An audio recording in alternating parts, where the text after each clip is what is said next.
Mesdames, Messieurs, bonjour et merci de nous renouveler votre fidélité dans cette émission, le jury du dimanche d'e-radio.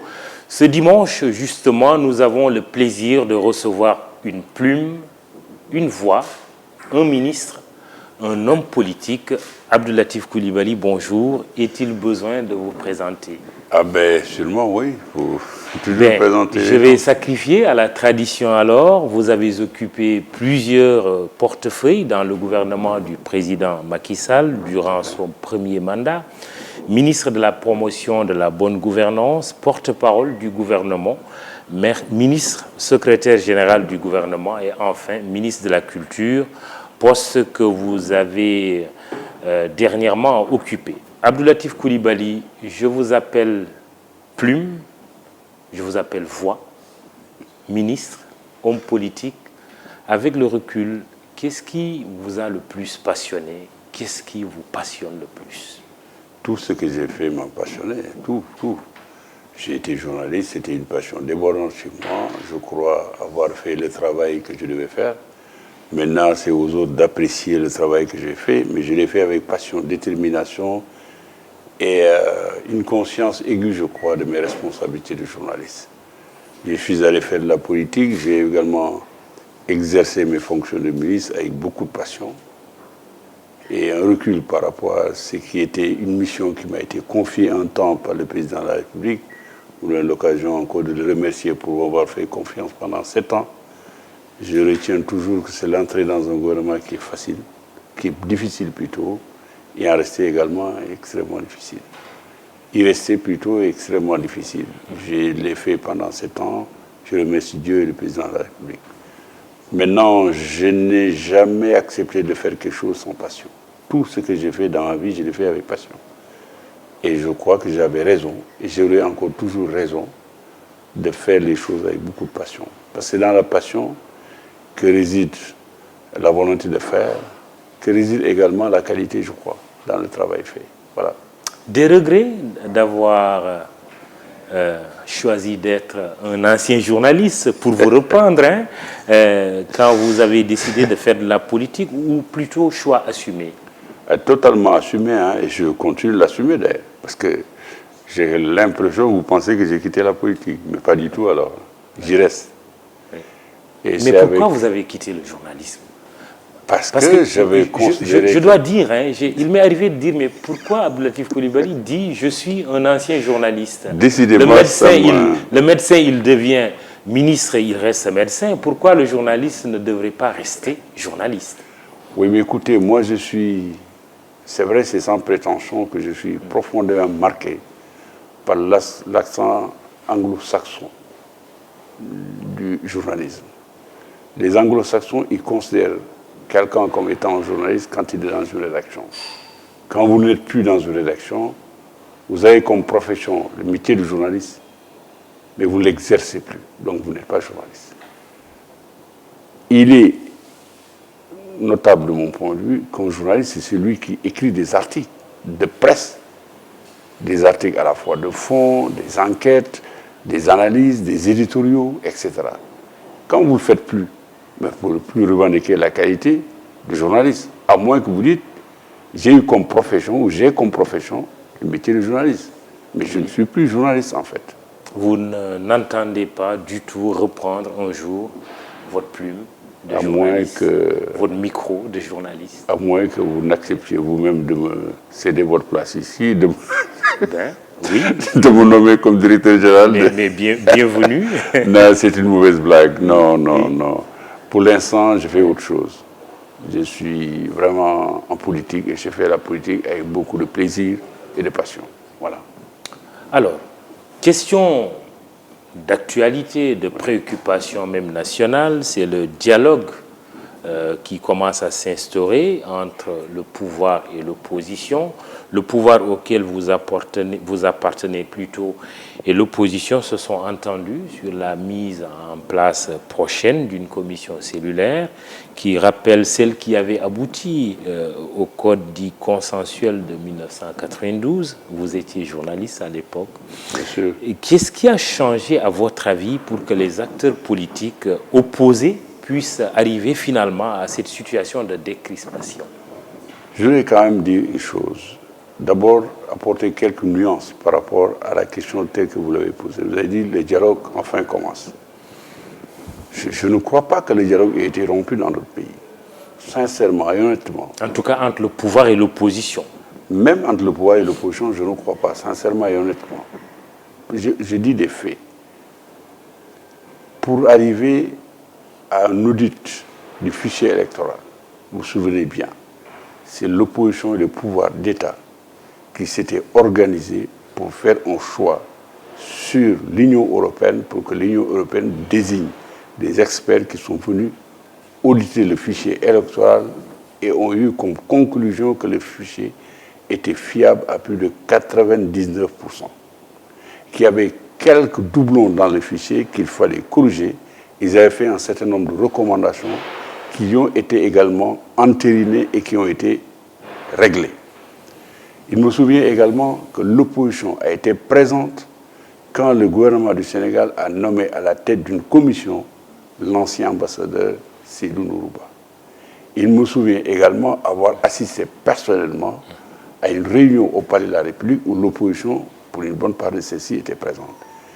Je n'ai pas souvenance d'un moment où le gouvernement a refusé de demander à l'opposition d'être présent et que l'opposition ne l'a pas accepté. En tout cas, l'opposition ne tient pas le discours que vous êtes en train de tenir. L'opposition accuse le président Macky Sall de ne pas dialoguer et donne l'exemple, par exemple, du parrainage en disant le pouvoir a pris l'initiative tout seul. D'accord, l'opposition peut le dire, mais c'est la véracité des faits. D'abord, je ne comprends pas sur quoi il fallait dialoguer sur le parrainage, dans le principe. Mamoudou, le parrainage est présent dans le code électoral depuis 1992 par la commission cellulaire dont vous avez parlé qui avait élaboré le nouveau code électoral. Il était inscrit noir sur blanc dans le code électoral sénégalais que doivent être parrainés tous les candidats qui ne sont pas adoubés par des partis politiques ou des coalitions de partis. Donc le principe du parrainage, il est là. De quoi fallait-il discuter? Probablement des modalités pratiques. Oui, un parrainage qui élimine 22 candidats, est-ce qu'il ne faut pas le questionner? Mais justement, le parrainage a pour principe d'éliminer des gens. 22? Mais le nombre n'est pas important. Sur 27. S'il y a 22 candidats qui n'ont pas les capacités telles que ça a été défini par la loi, et encore je le précise, c'est la loi qui a défini, mais est-ce qu'il faut les laisser passer? Auquel cas, pourquoi on ne se préoccupe pas trop d'un des cas les plus élaborés en matière de démocratie au monde, les États-Unis, où le parrainage finit par mettre en place 2 candidats seulement. 2. Aux États-Unis. 2 candidats seulement. Mais c'est un parrainage. Pourquoi on ne se met pas en France, où une de nos compatriotes qui est devenue française a été éliminée par le parrainage en France? Parce que les critères posés par la loi n'ont pas pu être respectés par certains. Oui. Pourquoi le parrainage a pu laisser passer des candidats, 7 candidats d'ailleurs, contrairement à ce que vous dites? Parce que Karim Ouad et Khalifa Sall étaient passés. Je vous le concède. Non, ils ont été retenus pour des raisons judiciaires. D'accord. Vous êtes un très bon journaliste, je le sais. Absolument. Et vous posez mettons 20 candidats qui ont été éliminés, recalés par le filtre du parrainage sur 27. Mais c'est le but et l'objectif du parrainage. C'est d'éliminer des candidats qui n'ont pas une envergure nationale, qui autrement aurait fait en sorte qu'il y ait beaucoup plus de candidats sur la liste et beaucoup plus de dépenses, et une organisation encore plus difficile, plus complexe. Alors, mais c'est ça l'enjeu. Dans son livre blanc, l'opposition, en tout cas représentée par les 4 challengers du président Macky Sall lors du scrutin présidentiel du 24 février, parle de hold-up électoral, et sur la question du parrainage, elle accuse le Conseil constitutionnel d'avoir été complice du pouvoir. Vous répondez quoi? Mais je constate simplement que ce discours, je l'ai entendu en 1993, par la même personne qui aujourd'hui a présenté un livre blanc.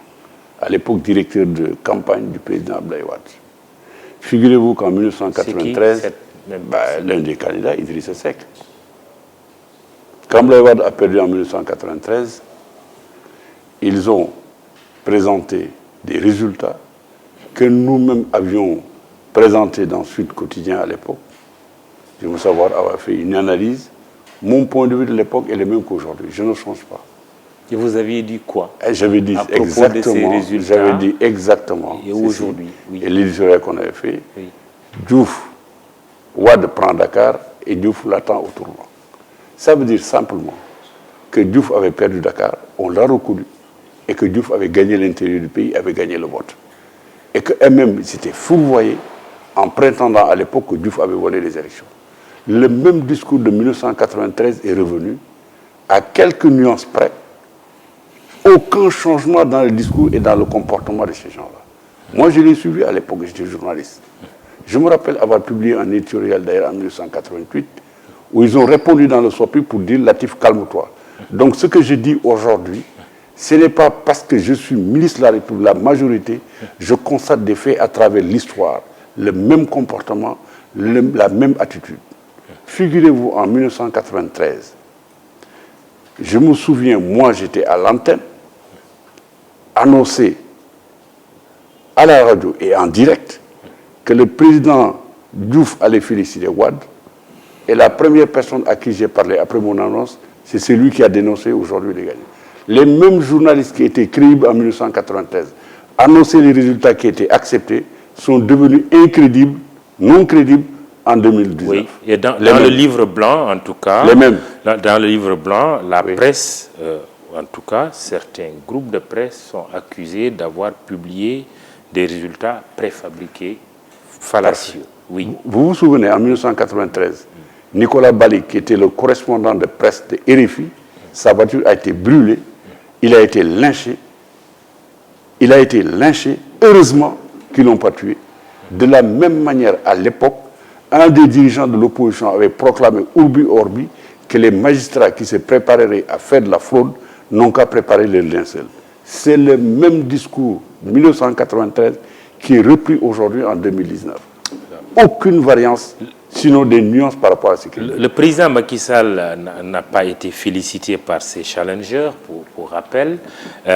Mais Abdou Latif Coulibaly, si vous devriez faire un bilan du processus électoral qui a été marqué comme point culminant l'élection du 24 février et la réélection du président Macky Sall, quels sont les aspects qui vous semblent nécessaires quand même à corriger? Moi, je veux dire une chose. J'ai écrit des articles il y a longtemps. Depuis 1996, je ne parle pas de 2000, aucun pouvoir, quel qu'il soit, ne peut frauder des élections au Sénégal. Aucun. Ce que le Sénégal a réussi comme pouvoir, c'est extraordinaire à partir de son code consensuel de 1992. Rien de substantiel n'a été modifié dans ce code-là. Si des élections pouvaient être volées en 2000, je ne suis pas sûr que le président Diouf aurait perdu le pouvoir. Si les élections pouvaient être volées en 2019, en 2012, je ne suis pas sûr que Macky Sall serait au pouvoir. La même analyse que j'ai faite en 2000, que j'ai faite en 2012, est celle-là qui demeure vraie par rapport à tout ce qui est fait aujourd'hui, du point de vue du processus électoral. Et d'ailleurs, je n'ai pas été le seul à l'avoir fait. Et quand même 5000 observateurs qui sont présents au Sénégal. Aucun observateur n'a remis en cause les élections dans leur substance et l'essentiel de son organisation. Processus électoral nickel, il n'y a rien à revoir? Il n'y a aucun processus au monde qui soit parfait. Oui, qu'est-ce qu'il faudrait revoir? Je ne sais pas, c'est des détails sur lesquels ils vont discuter pendant le dialogue. Mais substantiellement, le processus électoral et les résultats qui sont produits sont des résultats fiables à 100% de ce point de vue. Oui, mais apparemment dans ce dialogue politique-là, sur le processus électoral de manière précise, il y a une sorte de nostalgie du code consensuel de 92, puisqu'on nous reparle aussi aujourd'hui de commissions cellulaires, comme celle que Ibou Diaïté avait dirigée à l'époque. Pourquoi ce désir du code consensuel de 92? Ibou Diaïté avait dirigé une commission cellulaire qui avait échoué. c'était juste après 88, quand le grand marabout Abdelaziz Sy et le PIT à l'époque avaient lancé l'idée d'un consensus national et d'une organisation, d'une sorte de conférence nationale. Ils avaient échoué. En 92, c'est Kéba Mbaye, ayant comme deuxième responsable adjoint scientifique le professeur Kader Boy, qui ont élaboré le code consensuel de 1992, avec le professeur Tamsir Ndiaye, qui a abouti au code consensuel de 1992. Vous savez, le code consensuel est devenu consensuel à partir d'où, quand l'opposition a gagné, en 2000. Jamais ils n'ont été d'accord, ni en 93, vous vous souvenez, c'est le code consensuel sous l'empire duquel l'élection de 1993 a été organisée. Oui. Ils l'ont contesté. Et Kéba Mbaye, président du Conseil, avait démissionné. Il y a eu aussi l'assassinat, on ne le rappellera jamais assez, oui, exactement, de Maître le 15 mai 1993. Oui.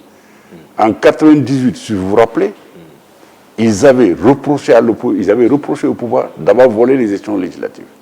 En 1996, les élections municipales, ils avaient reproché à l'opposition, au pouvoir d'avoir volé les élections.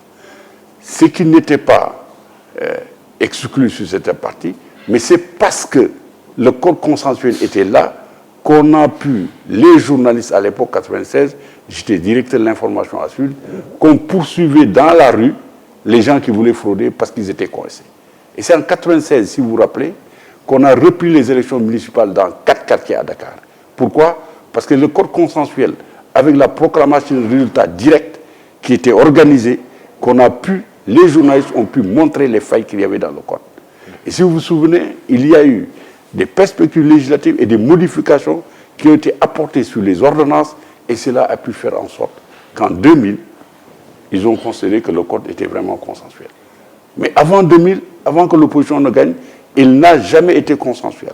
En tout cas, l'envie du consensus est toujours forte au Sénégal. Oui, terminez. Je termine. Pour me permettre de en 2007, le code n'était pas consensuel. Parce que quand Abdoulaye Wade a gagné au premier tour, ils ont boycotté les élections législatives. En disant que tant qu'on ne va pas réviser le code électoral, on ne va pas aller aux élections. L'opposition a boycotté les élections législatives. Vous vous souvenez? Donc le code consensuel était consensuel quand? À chaque fois que l'opposition gagne, il est consensuel, il est bon. Quand elle perd, il n'est pas bon. Jury du dimanche d'e-radio, mais aussi d'e-TV, qui reçoit Abdoulatif Coulibaly. Je disais que l'envie d'un consensus reste toujours forte dans le champ politique. Est-ce que cette commission cellulaire qu'on annonce, elle devrait être mise en place, ne signifierait pas la mise à l'écart du ministre de l'Intérieur? Oui, mais je ne comprends pas. Quelle est cette position-là? D'abord, ça part du principe que les assises nationales avaient conclu que le ministre de l'Intérieur ne devait pas être un membre de la majorité présidentielle. Oui. Ce point a été discuté de long en large dans les assises nationales. Jamais eu de consensus. Et vous n'aviez pas manqué, je vais le rappeler quand même, la première émission que nous avions faite après l'élection du président Macky Sall, oui, de relever pour le déplorer la nomination de Mbaye Ndiaye au ministre de l'Intérieur. Je relève rarement pour déplorer. Oui. J'avais constaté dans ton émission, oui, il est vrai qu'il y avait une large... Regardez la gouvernance démocratique qui parle des élections dans la charte de la gouvernance démocratique que les assises nationales ont produite.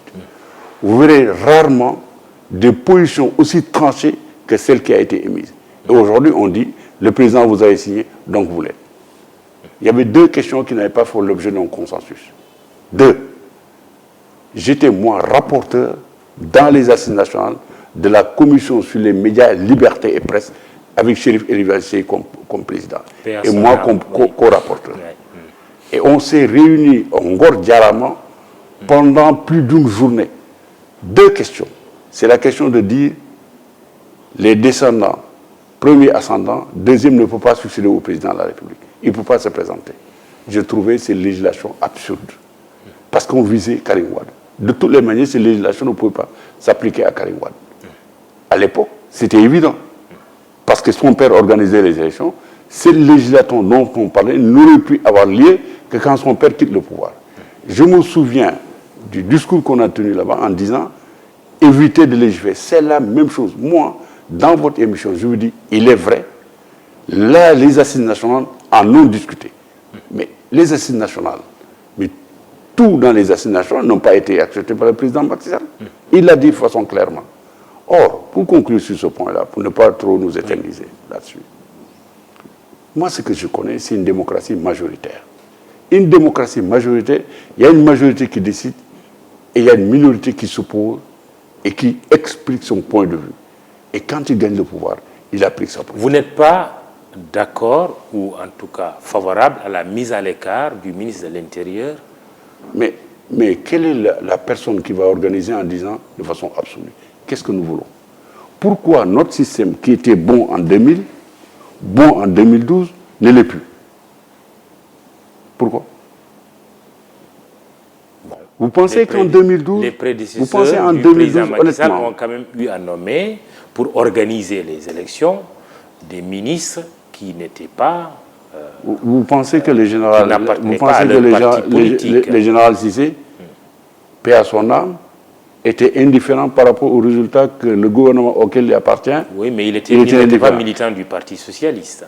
Mais qu'est-ce que ça veut dire? Et le président Abdoulaye Wade avait nommé Cheikh Gueye comme ministre chargé des élections. Non, il faut arrêter ça. Cheikh Gueye n'a jamais organisé les élections. C'est fou. C'était le ministre de l'Intérieur. Mais écoutez, qui était en première ligne? Qui envoyait? C'était Cheikh Gueye. Qui interdisait les marches sur les élections? Oui, mais c'était qui? Ousmane Ngom. Qui commandait? Ousmane Ngom a dit, il n'y a pas longtemps, il avait dit au président Wade de le laisser organiser les élections. Oui, mais écoutez, qui commandait? L'administration territoriale qui avait la responsabilité d'organiser les élections. C'est Cheikh Gueye. Il faut quand même que les journalistes également qu'on essaie de comprendre.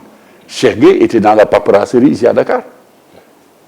Tout ce qu'il faisait était convoyé sur la responsabilité du ministre de l'Intérieur, des préfets, des sous-préfets, des gouverneurs et des maires. Jamais l'administration territoriale n'a été placée sous la responsabilité de Cheikh Gueye. Jamais.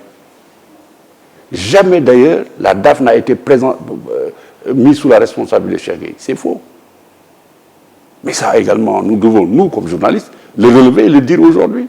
Oui, sauf qu'à l'époque aussi, quand même, Abdou Latif Coulibaly, vous aviez dit que Mbaye Ndiaye, ministre de l'Intérieur, militant de la j'aimerais bien que ça rompait un peu un consensus. Non, j'ai dit le consensus au sein des assises nationales, qui était un consensus, d'ailleurs qui était douteux. C'est la raison pour laquelle vous verrez... C'était quand même un consensus. Non, ce n'était pas un consensus absolument acté. Et ça, c'est la vérité. Les gens l'avaient... Je parle wolof, excuse-moi. C'est permis. Tu sais, oui. Aujourd'hui, les gens ont le sentiment que tout était accepté de façon unanime dans les assises nationales. Il y a des gens aujourd'hui qu'on identifie comme étant d'ailleurs les héros des assises nationales. Moi, j'ai présidé une commission départementale, celle de Foundiougne. J'ai rédigé le rapport de la commission départementale. J'ai participé à toutes les réunions. Or, aujourd'hui, il y a beaucoup aujourd'hui qui se présentent comme étant d'ailleurs les vrais initiateurs. Bon, je ne conteste pas ça, mais ils n'en savent pas plus que les autres. Oui, on parle de commission cellulaire aujourd'hui. Admettons même que j'ai dit à l'époque, admettons, je le concède, que oui, il y avait un consensus sur les assises nationales. Mais il faudrait quand même dire une autre chose. Si les Sénégalais voulaient que la charte issue des assises nationales soit appliquée comme telle, ils auraient élu Moussa Vagnas, ils auraient élu Tanor Dieng, qui portait les assises nationales. Les Sénégalais ne les ont pas élus. Et je suis d'autant plus placé pour le dire, bien placé, que j'avais soutenu au premier tour Moussa Vagnas, moi. Campagne avec Moussa Vagnas. Alors, très bien. Maintenant, il est vrai qu'aujourd'hui, on en discute, mais moi, je pose toujours la question de savoir, mais pourquoi les questions-là ne se posent que quand l'opposition perd une élection? C'est quand même incroyable. Oui. En 2000, ça ne s'est pas posé. Très bien. D'ailleurs, en 2001, qui a organisé les élections? Les législatives de 2002, qui les a organisées? C'est pas Ousmane Ngom ou je ne sais pas qui est ministre de l'Intérieur? Qui? Je ne sais même pas. Ouais. Quel est l'intérêt? Très bien, mais toujours est-il... Si vous pensez que le ministre de l'Intérieur Non, moi organise, on perd. Non, je ne donne pas mon sentiment. Je parle des reproches et des revendications de l'opposition. S'il pense. Oui, c'est l'opposition. Mais j'ai dit conditionnel, si vous pensez. Ouais. Vous pensez que si l'opposition, si le gouvernement pouvait frauder les élections à Dakar, symboliquement, ils auraient laissé Dakar gagner par l'opposition? Vous le pensez? Jamais. La question, il faut la poser à l'opposition. Ah, mais attendez, Dakar, l'opposition a perdu toutes les élections à Dakar, quasiment, le pouvoir. Oui. Pourquoi laisser perdre Dakar alors que vous avez la possibilité de frauder, vous ne l'avez pas fait? Des noms sont avancés pour la commission cellulaire qui devrait être mise en place. Il n'y a pas de certitude d'ailleurs pour l'instant. Le nom de Babacar Gueye, professeur Babacar Gueye, de Mazid Ndiaye. Quel est votre avis sur ces deux personnalités? Mais je n'ai pas d'avis particulier sur ces deux personnalités-là. Je pense qu'ils sont tous compétents pour le faire. Mais vous-même, vous aurez pu diriger ça. Moi, je parle des deux. Non, moi, j'ai dit vous-même. Non, c'est mon raisonnement à moi. Oui. J'ai dit, vous-même, vous pouvez le diriger. Quelle est la différence entre vous et eux? Vous avez une très grande expérience de joueur de plus de 25 ans. Vous ne me réjouissez pas. Moi, je veux dire que moi... oui, non, mais je dis simplement... Boutade pour le dire. Oui. Mais vous aurez pu la diriger. Faisons moins la fixation sur les hommes que sur les procédures qui seront mises en œuvre et qui seront acceptées par tout le monde. Les termes de référence. Et bien sûr. Et surtout les procédures. Parce que quand vous avez les termes de référence, on vous dit c'est sur ça que vous allez travailler. Mais il faut définir des procédures pour y arriver. Les procédures qui ont été définies en 1992, Mamoudou, j'étais journaliste actif à l'époque, ils ont été acceptés de façon consensuelle par tous les membres qui étaient présents à la conférence. Les hommes ont compté moins. D'ailleurs, la preuve, certains ont même dit, mais Kebambaye, si on savait, on ne l'aurait pas nommé. Il a pris la fuite à la moindre difficulté. Certains l'ont dit après. Et des papiers pamphlétaires contre lui ont été écrits. Ça, et les personnes, ça importe, c'est vrai. Mais les procédures et les consensus qui sont dégagés sont les plus importants. Je vois qu'on focalise sur la question des personnes. Ça pourrait amener encore des conflits qui n'ont pas les raisons d'être. Parce que quand la société civile dit « moi je propose 2 personnes », les partis politiques disent « moi je propose 2 personnes », on va aller où? Qu'est-ce qu'il faudrait faire? Laisser cette prérogative au chef de l'État. La procédure que Diouf avait faite était pour moi la meilleure. Oui. On avait proposé une personne et un consensus s'était dégagé autour de ça. Très bien. Voilà. Alors, dernière question sur le dialogue politique, parce qu'il y a d'autres questions qui nous attendent quand même. Je rappelle que nous recevons Abdou Latif Coulibaly, récemment ministre de la Culture, ou ci-devant ministre de la Culture, responsable au niveau de l'APR, le parti présidentiel. Il est même candidat à la mairie de Sokone, nous en parlerons tout à l'heure. Mais sur le dialogue politique tel qu'il est décliné au Sénégal par les acteurs politiques, est-ce qu'il n'est pas réducteur par rapport à l'utilité d'entendre d'autres acteurs de la société qui peuvent avoir des préoccupations qui sont totalement autres qu'électorales? Mais c'est très bien, et vous avez raison de le dire. Le dialogue dans une démocratie ne se résume pas à l'aspect politique des choses. C'est tous les aspects de la vie nationale. Et cela n'a jamais été rompu. Même s'il y a toujours des difficultés de l'enseignement supérieur. Vous vous souvenez, quand il a fallu prendre des mesures hardies dans l'enseignement supérieur, investir 387 milliards de francs entre 2012 et maintenant, quasiment la même somme investie depuis 1960, il a fallu de grands consensus nationaux, un très grand consensus, élaboré autour d'une personnalité, forte personnalité académique, Bachir Souleymane Bachir Diagne. Et tout ce qui est appliqué par la suite est issu de ce grand dialogue entre tous les acteurs de l'enseignement supérieur et la société. La société civile, la société politique et, de manière générale, la société active. Autrement dit, le 28 mai, on ne parlera pas que de politique, puisque c'est la journée nationale du Je ne sais pas, c'est les termes de référence qui vont déterminer le contenu, qui vont déterminer le contenu.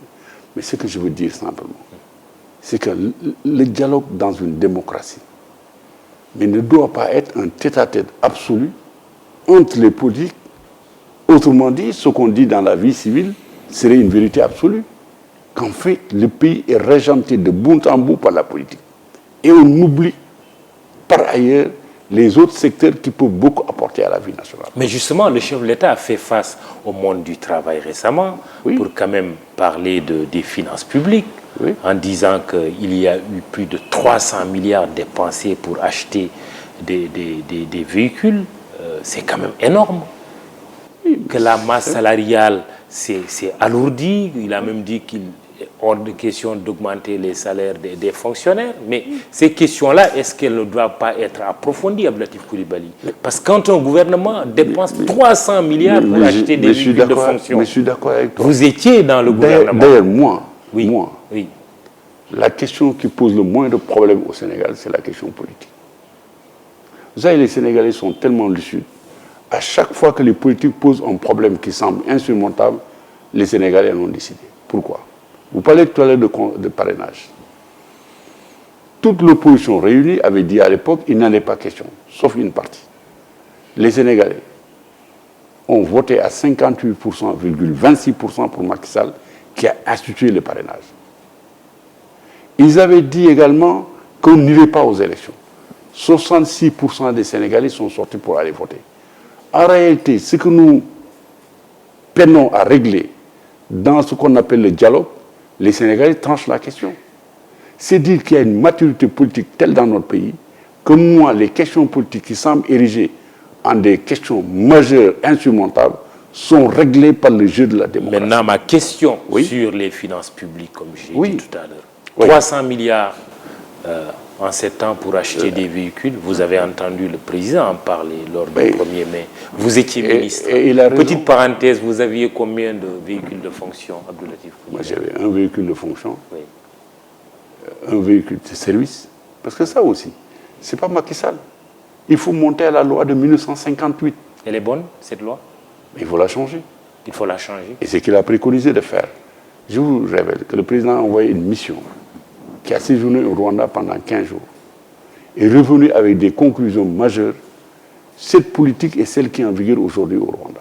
Il a raison. Regardez la loi de 1961 qui régit la fonction publique. Jusqu'à présent, elle n'a jamais été changée. Il y a eu 3 à 4 présidents de la République dans le pays. C'est une loi de 1961 qui régit la fonction publique sénégalaise. Moi, j'ai été 3 ans responsable de la gouvernance légistique au pays. Est-ce qu'il peut arriver qu'un ministre puisse se retrouver avec 8 voitures ou 8 véhicules de fonction? Ce n'est pas le ministre à qui on affecte le véhicule. Dans les services du ministre, il y a plusieurs services qui on affecte 2, 3 voitures. Je ne comprends même pas comment c'est arrivé que le ministre puisse avoir 8 voitures à son service. Je ne comprends pas. Et d'ailleurs, c'est une faute. Ce n'est pas une faute. C'est ce qui relève aujourd'hui de ce qu'on appelle la gestion des comptes publics. Il y a bien quelqu'un qui les a affectés là-bas. Mais pour moi, ce n'est pas une faute. C'est une faute de gestion à la limite. Faute quand même. Faute de gestion à la limite. Parce que ce n'est pas normal. Qui doit être sanctionné. Oui, mais... Oui, ça, là j'interroge Latif Coulibaly. Oui. D'ailleurs, les Facebookers vous ont interpellé sur cette question. Ils ont envie de retrouver ce Latif Coulibaly avec sa plume critique, avec sa liberté de parole. Est-ce qu'il faudrait sanctionner cette faute? Le problème de ce qu'ils le disent, c'est qu'ils ne sont pas des gens quand même très justes avec moi. Et ils ont le droit d'orienter leur vie comme ils l'entendent. Et ils ne voudraient pas que moi, Latif Coulibaly, que j'oriente la mienne comme je l'entends. Mais c'est une souveraineté monastique de ma part que de dire Latif Coulibaly, à un moment T de sa vie, fait autre chose. Parce qu'ils ont aimé un certain Abdou-Latif Coulibaly aussi. Mais, vous savez, quand j'entends ça... C'est peut-être une preuve de leur attachement à vous aussi. Non, je comprends. Il y en a qui le disent avec beaucoup de sympathie à mon égard. Oui. Et de regret parce qu'ils regrettent le journaliste. Ouais. Il y en a qui le disent pour dire, ouais, mais vous avez vendu votre âme. Voilà. Oui. Voilà. C'est le Sénégal qui est ainsi fait. Ou la démocratie qui est ainsi faite. Oui.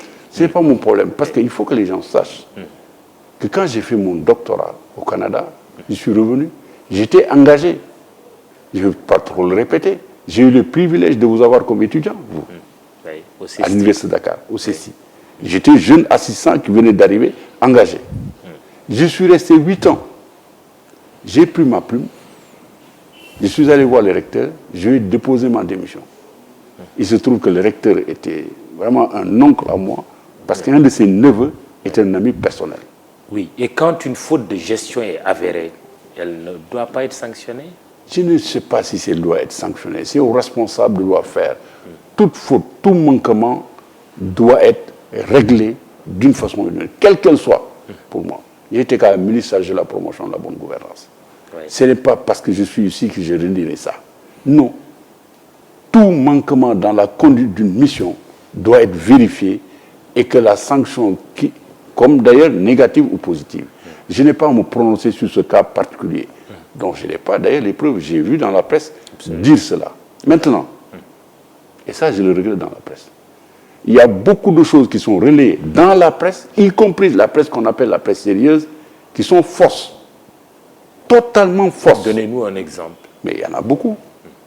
On n'a pas annoncé un décès avant-hier de quelqu'un, un grand marabout de ce pays-là, écrit. C'est fou. Oui, là, je parle de la gestion des questions de non, mais c'est pas que ce que je parle, parce que ça va au-delà. Le président Macky Sall avait été élu sur le thème, il a eu à le dire, et ça avait charmé, il faut le dire, la sobriété et la vertu. Est-ce que la sobriété et la vertu ont été au rendez-vous des années de gouvernance du président Macky Sall? Sans prétention aucune. Oui. Vous savez pourquoi les gens ont mon nostalgie dans la presse? Oui. Je le comprends. 12 ans, 7 ans que je suis dans le régime. Je n'ai jamais vu une enquête sérieuse, organisée, travailler sur ce qu'on appelle la mauvaise gouvernance pour le Sénégal. Jamais. Et je lis la presse tous les matins. Aucun livre sérieux publié sur ce qu'on peut appeler les scandales que moi j'ai dénoncés dans ce pays-là. Ce qui est paradoxal. Il y en a quand même qui ont écrit et qui ont parlé de scandales aussi. J'ai dit des investigations. Très bien. Qui ont abouti à une commission parlementaire, par exemple, entre autres. Une commission parlementaire. Ce n'est pas parce qu'on a dit telle chose que le fondement est acté. Oui, d'où ma question, est-ce que la sobriété et la vertu prônées par le président Macky Sall ont été au rendez-vous de ces années de gouvernance? Pas dans tous les cas. Dans certains cas, ça a été pas du tout lui-même à la hauteur de ce qu'il voulait. Comment pouvez-vous assurer que tout sera d'une probité nickel dans la gestion du gouvernement ou dans la gestion d'une administration? Je donne l'exemple du pétrole. Est-ce que vous pensez que les accusations sur la gouvernance du pétrole sont fondées? Vous me donnez l'occasion d'en parler. Oui. D'abord, sur le pétrole, c'est quelle accusation et accusation? Citez-moi 2 accusations. Thierno Ousmane Sall, qui a été ministre, a dit dernièrement que c'est à cause de Total qu'il a quitté le gouvernement et que Total était en 5e position dans l'ordre de l'appel d'offres, et c'est Total qui a été choisi, et pour lui c'est une question qui relève de la mauvaise gouvernance. Cas précis.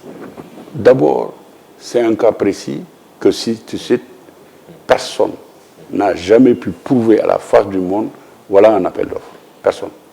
Jusqu'à présent. J'entends parler d'un appel d'offres ni international, ni national, pour appeler les candidats. Oui, dans les soumissions, dans les... Non, mais attendez, d'abord les faits. Vous avez dit un appel d'offres, ça n'existe pas. Ouais. Moi, je ne l'ai pas vu. Et ça n'existe pas. Comment on peut dire après, dans l'appel d'offres, il était le moins... Les offres, Abdoulaye Coulibaly, je pense qu'on peut s'attendre sur une chose. Thierno Alassane Sall, vous avez peut-être lu, a dit que Total était en 5e position en termes d'offres. Et que c'est Total qui a été retenu. C'est un cas concret. Je vous pose la question. D'abord, c'est son appréciation des faits. Oui. Qu'est-ce que vous répondez? Je n'ai pas à répondre par rapport à quelqu'un qui fait une accusation. Encore faudrait-il qu'on en fasse la preuve. Je n'ai pas vu la preuve de ce qu'il dit. Et je ne me dérobe pas. Parce que c'est très facile de sortir d'un gouvernement après de venir dire « Moi, j'ai conduit la chose de façon nickel et nette, mais les autres ont fraudé. » Quand Mamoudou, si moi je détiens des éléments de preuve, si j'accuse, je mets sur la table les éléments de preuve. Tu n'en as pas vu, j'en ai pas vu. J'ai entendu la parole de quelqu'un. Pourquoi cette parole-là devrait être une parole d'évangile par rapport à celle du Premier ministre qui dit le contraire? Mais voilà le problème. Qu'est-ce qui s'est passé? Moi, je ne sais pas ce qui s'est dans le passé. gouvernement. Non, mais il faut pas penser que dans le gouvernement, on discute dans des détails de tout ça. Non. Je connais les dossiers que moi j'ai gérés. J'ai la philosophie globale des autres dossiers que les autres ministères. Et quelques détails, pas tous. Mais je ne peux pas me prononcer comme si c'était acté, que le fondement est vrai, en disant, mais ce que le Premier ministre a dit est pour moi totalement vrai, comme peut-être pour d'autres, ce que l'autre a dit est totalement vrai. Oui, le Premier ministre a dit le contraire. Mais voilà, ah ben, parfait, c'est à vous. Il y a matière à enquête. C'est à vous, oui, les journalistes, de faire l'enquête. Pas seulement les journalistes, je veux dire qu'il peut y avoir une enquête initiée par l'État. Mais pourquoi l'État initie Et d'ailleurs, toutes les enquêtes des journalistes, non, attendez. Si elles devraient être efficaces, c'est qu'elles aboutissent à des enquêtes qui sont également initiées par l'État. On est bien d'accord. Qui va faire l'enquête? La preuve, un de vos livres a eu à évoquer un sujet. Et on a eu droit à une commission d'enquête parlementaire, n'est-ce pas? Qu'est-ce qu'il est devenu? Oui, non, Qu'est-ce qu'il est devenu? Je dis l'État, il est important. Le Sénégal a fait une commission d'enquête parlementaire sur les 94 milliards évoqués. Oui, les 94 milliards, voilà. Par exemple. C'est ce que je dis. Oui. Mais ce que je veux dire par là, c'est que vous voulez que l'État enquête. Il y a un opposant qui est sorti pour dire voilà ce qui s'est passé. Un opposant, je le précise. L'État sort et répond, dit voilà ce qui s'est passé. D'abord sur le pétrole. Oui. Suivons deux choses. On avait dit l'État du Sénégal a magouillé dans les contrats de pétrole. Il faut être vraiment tombé de la dernière pluie pour dire que quelqu'un va magouiller dans une convention. Une société cotée en bourse, elle ne peut pas signer un contrat dans lequel on retrouve des éléments de fraude. D'abord, son pays d'origine va le poursuivre. C'est aussi évident que ça. C'est un béaba. Quand le gouvernement a décidé de publier tous les contrats et conventions, y compris les conventions minières, on a changé d'axe. Non, c'est sur la détention des parts qu'il y a un problème. Thierno Alassane Sall a tout faux. Je n'ai pas dit qu'il a tout faux. J'ai dit je ne crois pas à sa version, je crois à la version du gouvernement et celle du Premier ministre. Sudatel Abdoulatif Coulibaly, cela vous rappelle quelque chose? Vous aviez levé un lièvre sur cette licence qui a été accordée à Sudatel avec des commissions qui auraient été perçues, et il y a eu même des suites judiciaires. Thierno Ousmane Sy, qui était conseiller du président Wade à l'époque, Keba Kende, qui est un homme d'affaires. La justice, dernièrement, s'est prononcée sur le dossier en disant que ces deux personnes n'étaient pas mêlées à cette histoire de commission. Moi, je ne suis pas concerné. J'avais été déjà condamné. Donc, vraiment, je préfère ne pas en parler même. C'est une page qui est tournée. Ah oui, moi c'est tourné. Moi, je n'ai pas de vindicte contre qui que ce soit. Mais sur cette question-là, vous voyez que même moi, journaliste, j'ai fait une investigation qui avait abouti à des conclusions auxquelles j'ai abouti. La justice elle-même a douté. Pourtant, à l'époque, elle m'avait condamné. Vous vous rendez compte du paradoxe? Sur les mêmes faits, la justice elle-même est venue à dire qu'il y avait matière à enquêter et à inculper. Oui. Si c'était dans un autre pays, à l'époque, et si on faisait les jugements en faveur des journalistes pour considérer quelle a été la bonne foi, les moyens mis en œuvre, jamais je n'aurais été condamné par la justice. Avez-vous la certitude aujourd'hui que vous ne vous étiez pas trompé sur Sudatel? Je ne peux jamais avoir la certitude aujourd'hui en disant que je ne m'étais pas trompé. Ce que j'avais comme fait, je les ai exposés. La justice avait trouvé que d'ailleurs, en certains moments, il y avait des choses qu'il fallait voir. Elle l'a vu. Elle dit finalement, je n'inculpe pas. Vous savez, je n'inculpe pas ne veut pas dire que ce qui est dit est faux. Vous avez fait du droit. Ça veut dire simplement que je ne dispose pas de preuves pour le prouver. C'est tout. Vos années au gouvernement, Abdou Latif Coulibaly, invité du jury du dimanche, de quoi êtes-vous le plus fier en termes d'action en tant que ministre de la République, ministre de la bonne gouvernance, ministre de la culture, ministre secrétaire général du gouvernement et qui a initié la construction du building administratif? De quoi êtes-vous le plus fier? Je les prends. Oui.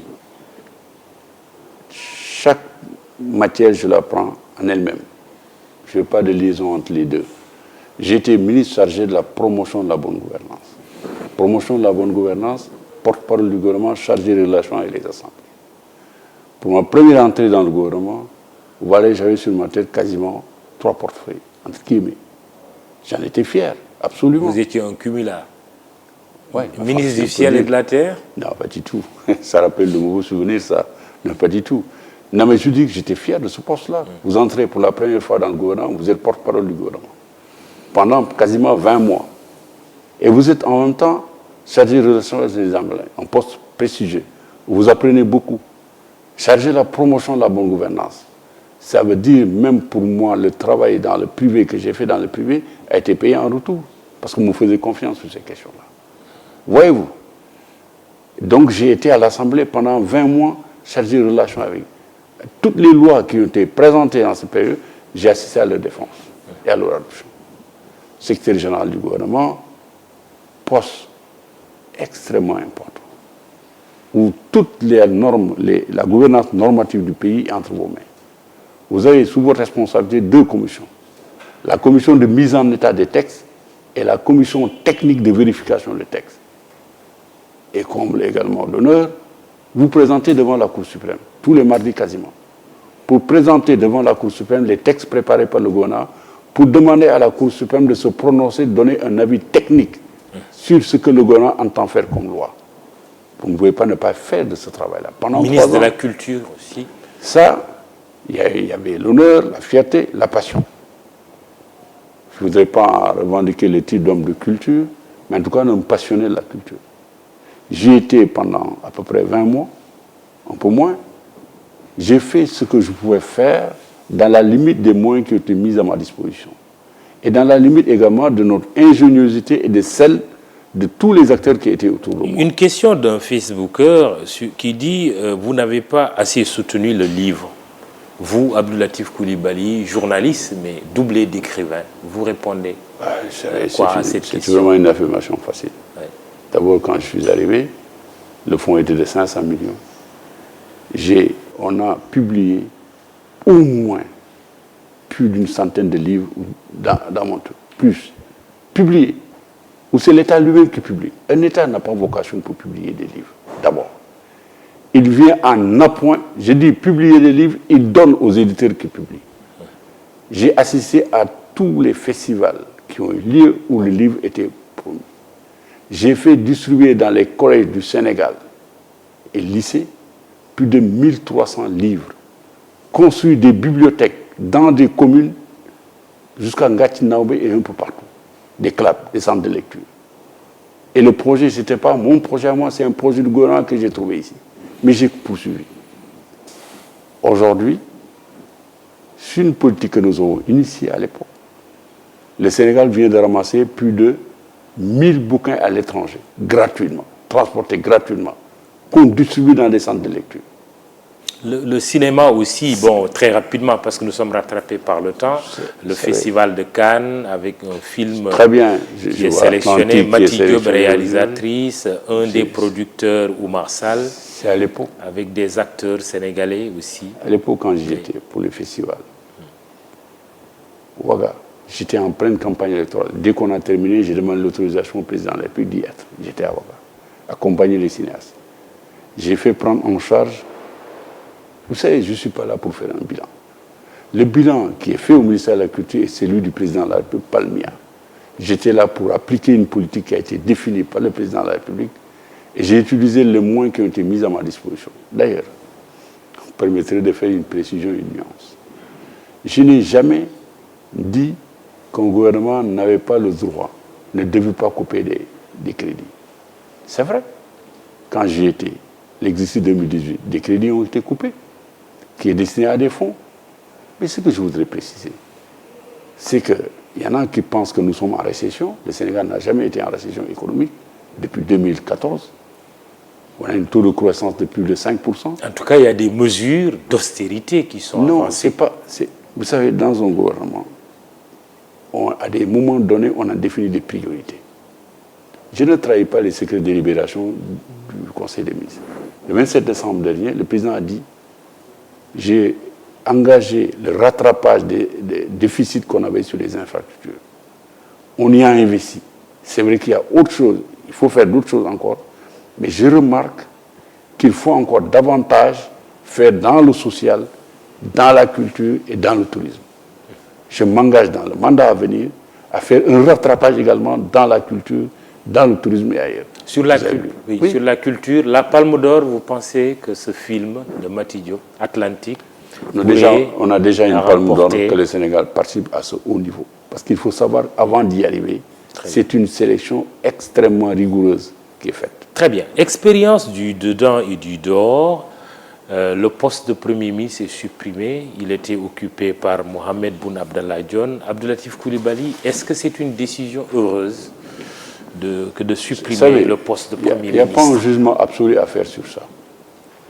Décision heureuse, ça veut dire que c'est un jugement absolu que j'ai fait. Tout dépend des résultats auxquels on va aboutir. Oui, le ministre que vous avez été et qui a vécu le fonctionnement du gouvernement, est-il plutôt tenté de dire oui? J'ai raison. Oui. C'est lui qui a la responsabilité aujourd'hui de conduire l'action du gouvernement. En son fort intérieur pense qu'il est plus opportun aujourd'hui de supprimer le Premier ministre pour lui permettre de conduire la politique qu'il a mise en œuvre. Je l'ai dit dans une interview. A priori, moi, je ne peux pas apprécier les résultats qui sont attendus, mais j'espère que ces résultats vont aller au-delà des grands résultats qui ont été faits avec les septennats, avec un Premier ministre. J'espère. Parce que c'est là, on pourra dire, il avait raison de le faire. Mais du point de vue institutionnel, on a vu que ce n'est pas la première fois. On a subi des mutations. Mohamed Boun Abdallah Dionne a-t-il été un bon Premier ministre pour l'avoir pratiqué? Moi, je l'ai pratiqué. C'est un Premier ministre qui connaît parfaitement ses dossiers, qui a jour ses dossiers. C'est incroyable. Vous savez ce que je dis, je ne le dis pas pour la bonne cause pour moi. Non. C'est parce que c'est un technocrate qui connaît du bout de ses dossiers. Diligent. Diligent, extrêmement diligent. Maintenant, c'est le président qui sait.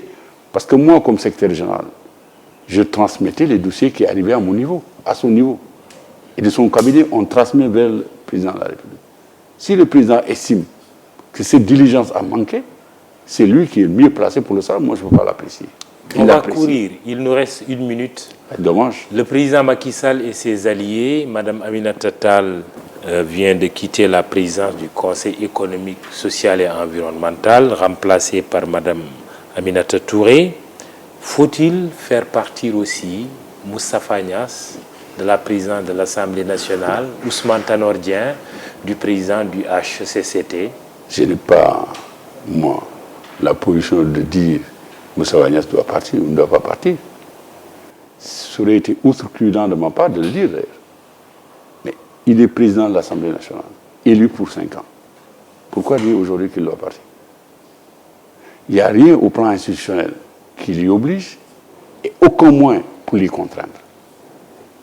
Le HCCT avec Ousmane Tanor Dieng. Je vous pose la question parce que c'est une question plutôt relative aux relations entre le président Macky Sall et ses principaux alliés. Ces relations, moi, je les ai appréciées, je les ai vues. Ce sont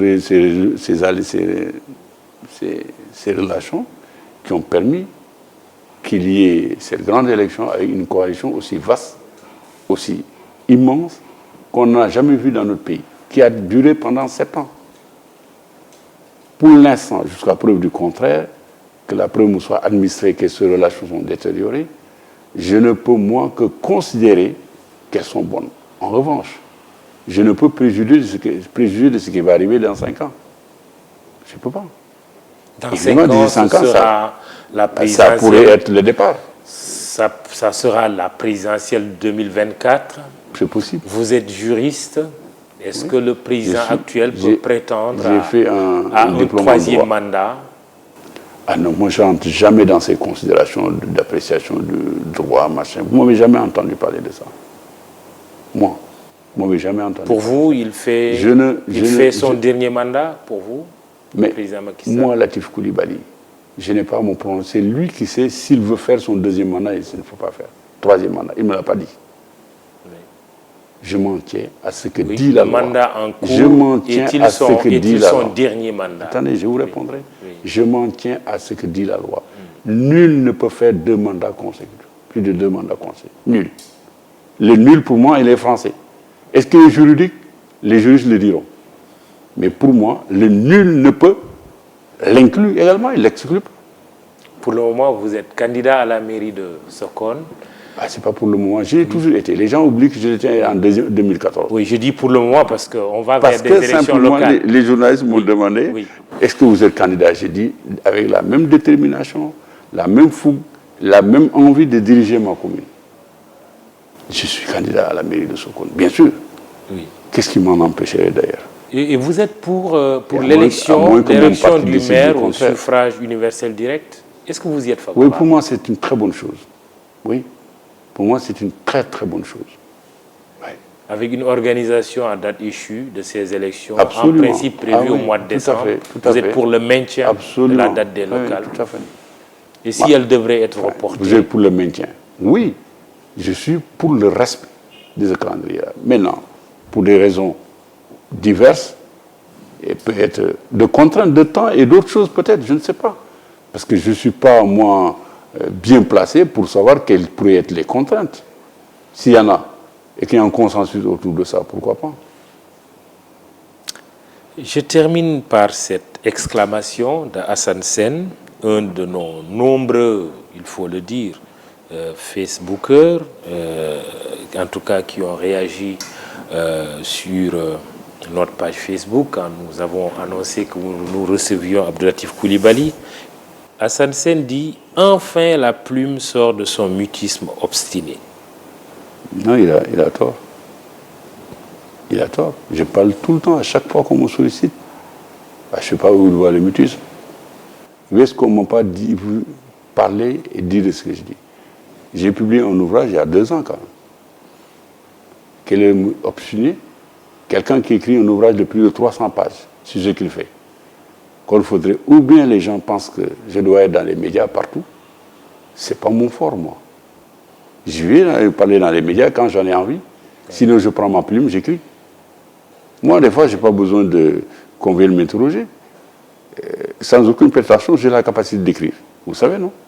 Quand est-ce qu'on vous lira? Ah, mais on m'a lu souvent. Hein. Un livre. Peut-être que lui ne lit peut-être pas dans la presse. Et j'ai une page Facebook que j'anime régulièrement. Est-ce qu'on peut s'attendre à un livre d'Abdoulatif Coulibaly sur ses années au gouvernement? Bien sûr. Bien sûr. Ah oui? Ah oui, absolument. Ce sera pour quand? Ah oui, oui. Je ne peux pas vous dire. Mais avant ça, j'ai été quand même dans la conduite d'une action publique pendant 7 ans. Pendant 7 ans. Et ça, vous allez l'écrire? Ça m'inspire, bien sûr. Vous allez l'écrire? J'ai vécu des élections récemment. Je ne vous donne pas de date. Mais vous savez, moi, l'écriture, c'est ma passion, hein, c'est ma vie. C'est ma deuxième femme. Mon épouse le sait bien. Donc, on ne peut pas abandonner sa deuxième femme comme ça.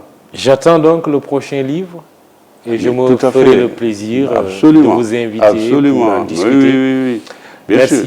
Abdoulatif Coulibaly. Je vais me pencher là-dessus. Merci beaucoup. Pas pour dire autre chose que ce que j'ai vécu, comme performance dans ce pays et autres. Voilà. Merci, Abdoulatif Coulibaly, d'être venu à l'émission le jeudi dimanche. Vous savez la différence entre nous et les autres? Oui.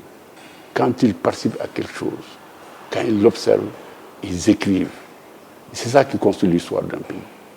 Demain, quand quelqu'un écrira sur le régime de Macky Sall, il consultera mon ouvrage et consultera d'autres.